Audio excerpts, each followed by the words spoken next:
Thank you. बहू हो तो ऐसी।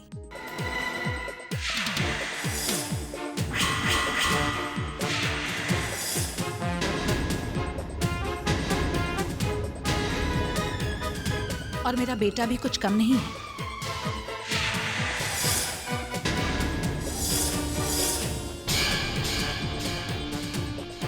मेरी सारी बातें मानता है, साथ ही साथ अपनी बीवी की तरफ भी ध्यान देता है।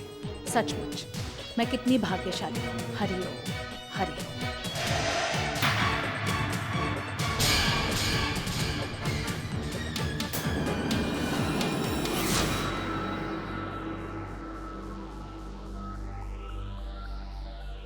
मम्मी जी पानी। थैंक यू बेटा।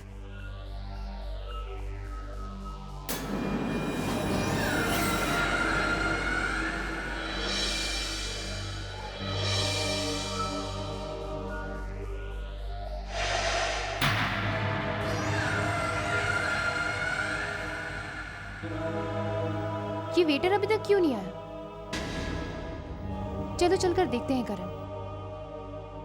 मम्मी जी हम वेटर को बुलाकर लाते हैं। हमने उसे कहा था जल्दी आना, ठीक है? ठीक है।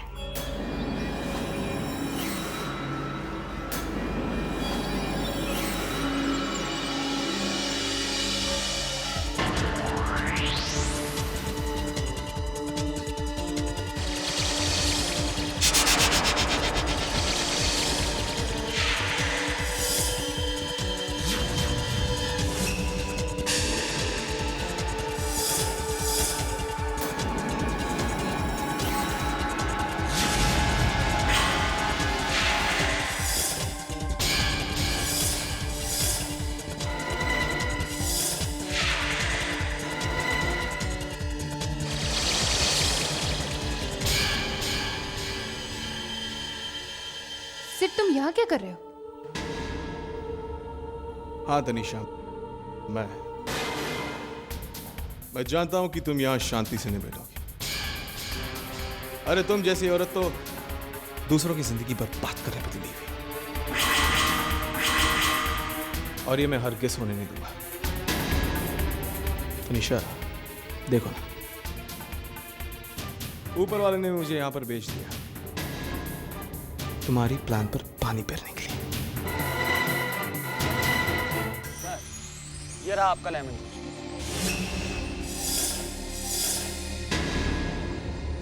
करण तुम वेटर के साथ जाओ, सब ड्रिंक्स का इंतजार कर रहे हैं।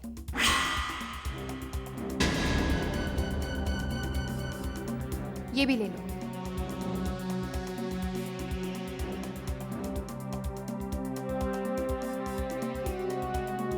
तुमने सुना है? जाओ यहाँ से, जाओ। सिर्फ तुम हमारा पीछा कब छोड़ोगे?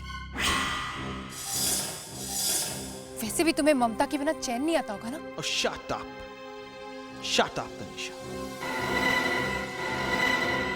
और एक बात याद रखना, अगर आज के बाद तुमने ममता और अक्षय की जिंदगी में जहर घुलने की कोशिश की ना, तो मैं सबको बता दूंगा,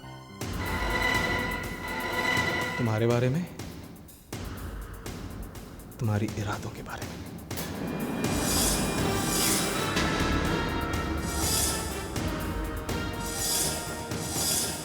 सिर्फ तुमसे कितनी बार कहा जाएगा कि हमारे घर के मामलों में दखल मत दो।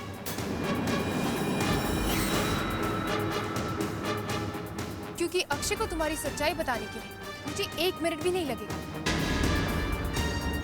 और जब अक्षय को तुम्हारी सच्चाई पता चल जाएगी कि तुमने पहले क्या क्या किया था ममता के प्यार की खातिर, तो ना सिर्फ तुम अक्षय को हमेशा हमेशा के लिए खो दोगे, बल्कि ममता जिसकी जिंदगी तुम संवारना चाहते हो तुम्हें कभी देखेगी भी नहीं।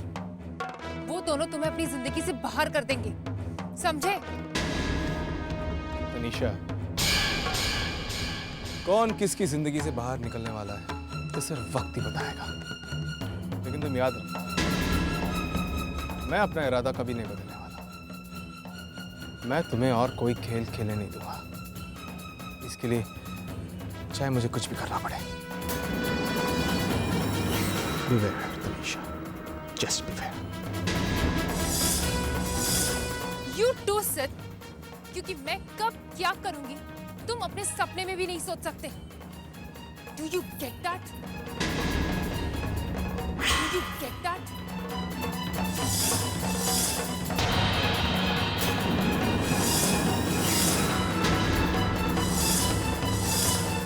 मैं तुम्हें सपनों में भी किया, हकीकत में भी रोके दिखाऊंगा।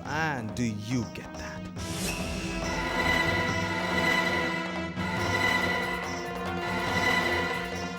और ये मेरा वादा था, सेट का वादा। आउट।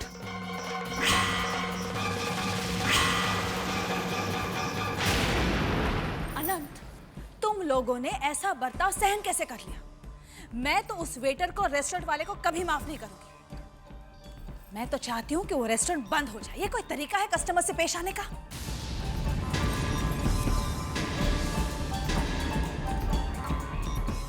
रहने दीजिए ना दीदी, क्या फर्क पड़ता है?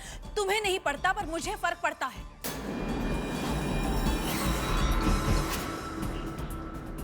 तुम जानते हो ना अनंत, डिसिप्लिन मेरे लिए कितना जरूरी है।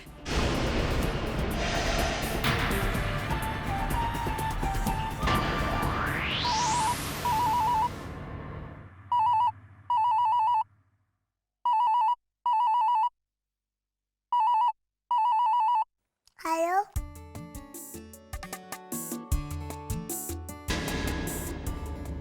हेलो। कौन है बेटा? दो। हेलो। क्या? कब आ रही हो? कल?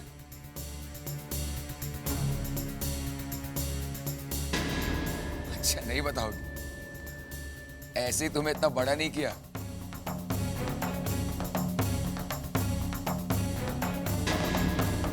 तुम्हारी 27 दिन वाली आदत से अच्छी तरह वाकिफ हूं। अच्छा,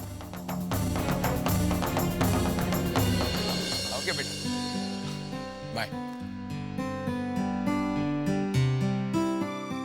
मासूमा।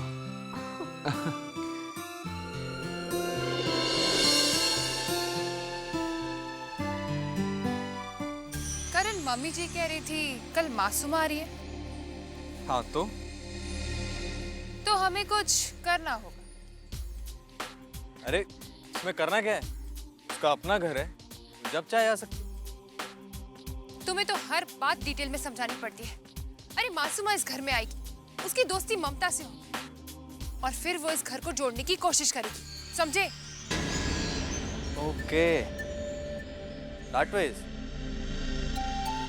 वेल, इससे पहले कि मासूमा ममता के क्लोज हो जाए, तुम उसको अपने क्लोज कर।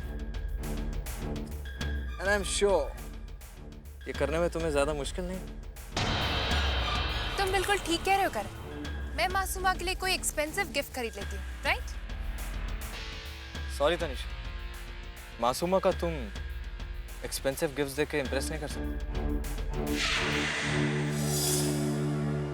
She is a different girl, you know. तो हम उसे एयरपोर्ट लेने जाएं? ये कैसे रहेगा? नहीं तनिषा, मासूमा हमेशा से अक्षय भैया के ज्यादा क्लोज रही। जाहिर उसे एयरपोर्ट लेने भी अक्षय भैया ही जाएंगे, और अगर अक्षय भैया गए, ममता भी जाएगी। ओह, तो ये बात है। तब तो मुझे मासूमा के लिए कुछ और सोचना पड़ेगा।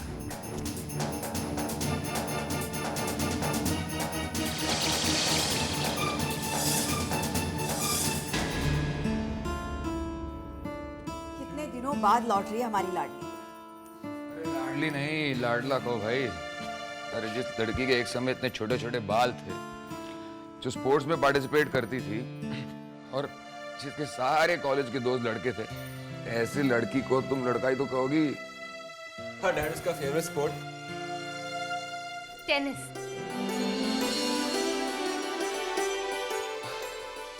तुम्हें याद है? Of course. माना कि बहुत दिन हो गए उससे मिले हुए, पर उसकी कोई भी बात नहीं भूली। मेरी बेटी है ही ऐसी, जहां भी जाओ लोग उसकी तारीफ किए नहीं थकते। वैसे हमारी बेटी लड़ाई झगड़े में भी कम नहीं थी। याद नहीं है तुम्हें, जब उसकी कॉलेज की सहेली को एक लड़के ने छेड़ा था तो? अरे हाँ, उसने उस लड़के की क्या पिटाई की थी। My God, it was. लेकिन एक बात तो है, मेरी बेटी है बड़ी लायक। हाँ। अच्छा, मेरी बेटी, जब क्रेडिट लेना हो तो मेरी बेटी हो जाती है।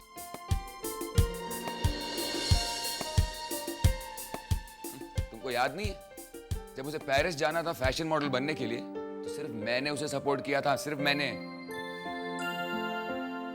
अरे हाँ डैड, याद है जब साइकोलॉजी पढ़ने के बाद वो मॉडल बनने पेरिस जाना चाहती थी, तो हम सब सरप्राइज थे। वहां तो सख्त खिलाफ थी, सिर्फ डैड ने सपोर्ट किया उसे। क्या फायदा, उससे भी उसका मन भर गया। सब कुछ छोड़ छाड़ के इथोपिया चली गई बच्चों की सेवा करने के लिए। सच, उसे बच्चों से बहुत लगाव है। इस लड़के का तो कोई भरोसा ही नहीं। गई थी इथोपिया और लौट रही है ऑस्ट्रेलिया से। पता चला वहां कुछ बच्चों से दिल लग गया, तो एक चाइल्ड थेरेपी का कोर्स ही कर लिया। और अब जब कोर्स खत्म हुआ है तो लौट रही है हमारी बिटिया घर।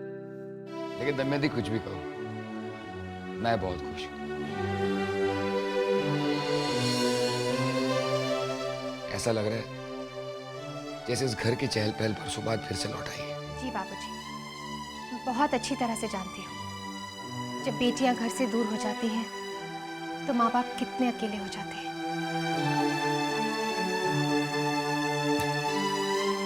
ममता, तुम भी ना अभी से सबको इमोशनल कर रही है। अरे इतनी जल्दी विदाई थोड़ी ना करेंगे हम उसकी।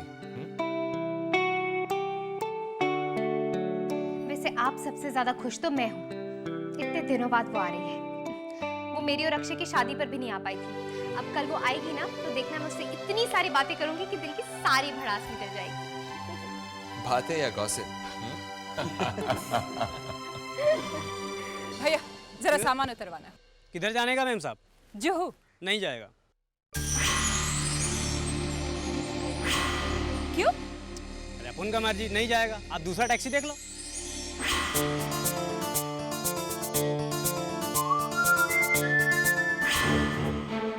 अरे यहाँ कोई दूसरी टैक्सी नहीं है। तो मैं क्या करूं? मैंने बोला ना मैं नहीं जाऊंगा।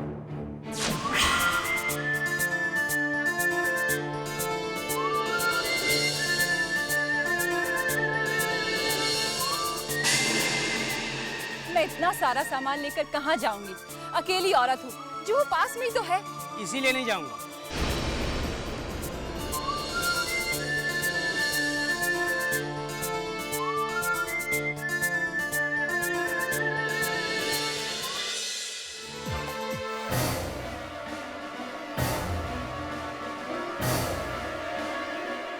मैम साहब, ये क्या जास्ती है?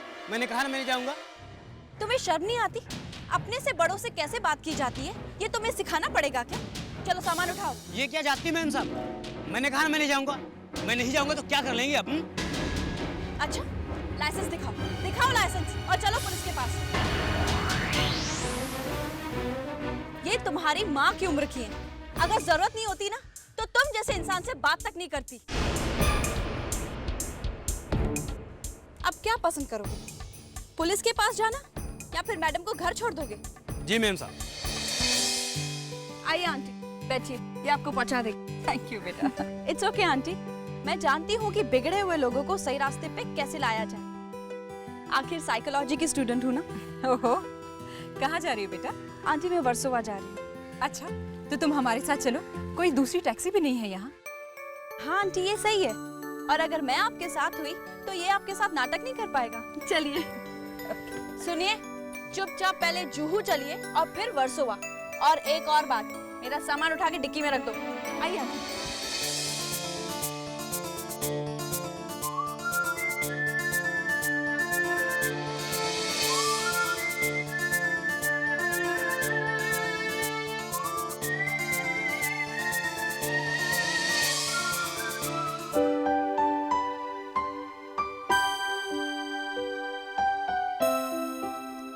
आंटी, इतना सारा सामान, लगता है आप काफी दिनों बाद आई हैं। हाँ, काफी महीनों बाद। जुहू में मेरा बंगला है, उसे बेचने आई हूँ। उसके बाद लौट जाऊंगी। अपनी बेटी के पास, ऑस्ट्रेलिया। आंटी, आप इतने दिनों बाद आई हैं और इतना जल्दी जाने की बात कर रही हैं। यहाँ रुक के क्या करूंगी? क्यों? आपका यहाँ कोई नहीं? एक बेटा था मेरा, अब नहीं रहा। एक कार एक्सीडेंट में। आई एम सॉरी आंटी, मुझे पता नहीं था। मौत तो जिंदगी का दूसरा रूप है, लेकिन बेवक्त की मौत बहुत दिल दुखा जाती है। और एक जवान बेटे की मौत तो माँ को अंदर से इतना खाली कर जाती है, ये बात तुम नहीं समझ सकोगे।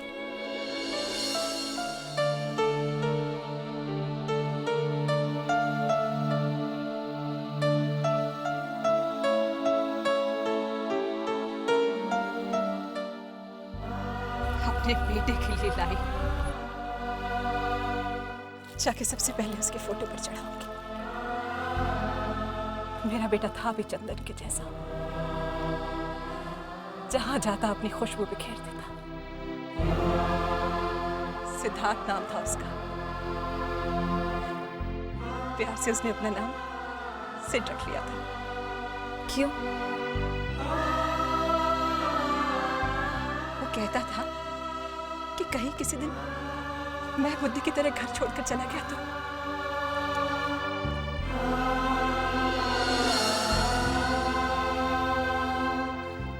आज के जमाने में मेरे बेटे जैसा समझदार और दूसरों का ध्यान रखने वाला बेटा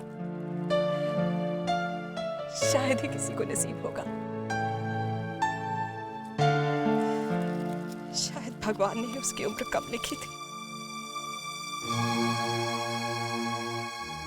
अरे यहाँ रुको रुको रुको,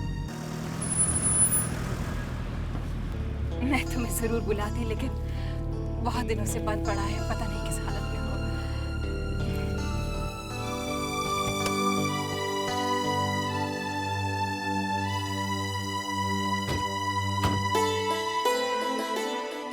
आंटी, तो आप यहाँ रहती हैं? हाँ बेटा। अब मैंने आपका घर तो देख ही लिया है, जब मन करेगा आ जाऊंगी। पहले मैं आपका सामान रखवा दूं। अरे मैं रख लूंगी बेटा। आंटी, ये सब आप करेंगी? Thank you. You most welcome aunty. Aunty, आपको यहाँ रहते वक्त किसी भी चीज की जरूरत हो ना तो मुझे बता देना, मैं पहुंच जाऊंगी।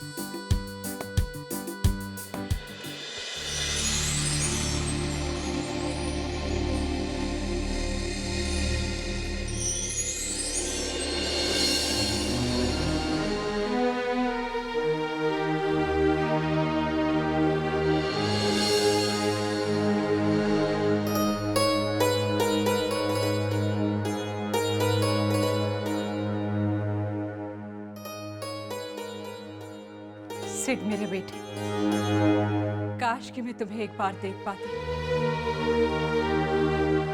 एक बार अपने गले से लगा पाती। आंटी, ये माला आप टैक्सी में छोड़ आई थी।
मॉम,